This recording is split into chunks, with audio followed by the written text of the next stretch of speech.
हाय, hello, नमस्कार. कसे आहात सगळे? मस्त मजेत ना? तर सध्या मी गावाकडं आहे आणि आमच्या घराच्या पाठीमागेच हे चिंचेचं झाड आहे. तर पाठीमागे पण मी आमच्या घराचा म्हणजे गावाकडच्या घराचा व्लॉग चॅनलवरती अपलोड केलेला आहे. तर तुम्ही तो पाहून घ्या.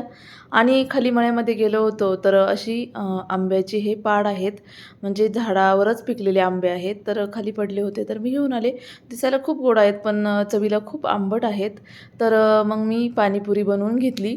पाणीपुरीसाठीच मला चिंचा हव्या होत्या. मग बऱ्याचशा चिंचा पाडून घेतल्या. म्हणलं बंगलोरला पण घेऊन जाता येईल आणि घरामध्ये दही पण अवेलेबल होतं. तर मग दह्याचीच पाणीपुरी बनवली. तर आम्ही ज्यावेळेस कोलकात्याला राहायचो ना, तर त्यावेळेस याला दही पुचका असं म्हणायचे. तर तुम्ही काय म्हणता दही घालून जर पाणीपुरी बनवली तर त्याला मला कमेंट करा आणि आपला चॅनल सबस्क्राईब करायला विसरू नका. तर अजून मी गावाकडील खूप सारे व्हिडिओ चॅनलवरती अपलोड करत राहील, तेव्हा तुम्ही नक्की पहा.